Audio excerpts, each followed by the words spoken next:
Në një ceremoni solemne të zhvilluar në Universitetin Shën Klimenti Ohrid Manastir në ambientet e Fakultetit Juridik në Kërçov, u ndan diplomat për studentët që përfunduan me sukses ciklet e studimeve. Gjatë këtij eventi u diplomua 28 magjistra të shkencave juridike, ndërsa 37 studentë morën diplomat për përfundimin e ciklit të parë të studimeve. Në këtë rast u theksua rëndësia që ka edukimi juridik në formimin e kuadrove të reja profesionale që do të kontribojnë në ndërtimin e një shoqërie më të drejtë dhe të zhvilluar. Dekania e këtij fakulteti Svetlana Veljanovska në fjalën e saj duke uruar studentët për këtë arritje, tha se ky është një fillim i ri për ju.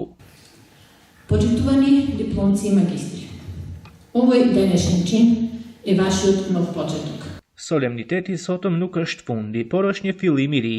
Diturinë që keni marrë në fakultetin ton përbën një huri themelore, por jo edhe gjithçka. Prandaj vazhdoni të zhvilloheni e të përmirësoheni dhe të qëndroni në përputhje me vlerat që përfaqësojmë si fakultet dhe si komunitet akademik. Ta ndër të tjerat dekania e Fakultetit Juridik në Kërçov, Svetlana Veljanovska. Gjithashtu studentët për këtë arritje i uroi edhe prorektori profesor Goran Ilić.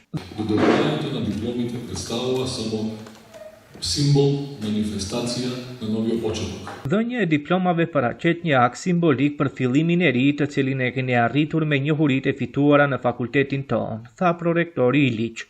Ndërsa nga ana e parlamentit studentor, Slavica Dimovska i dha çmimin studentja më e mirë për këtë vit për Katerina Veljanovska. Ceremonia u zhvillua në një atmosferë festive në pranirë të profesorëve, familjarëve dhe të ftuarve të tjerë, ku vlerësua puna për kushtimi dhe suksesi i studentëve gjatë viteve të studimit.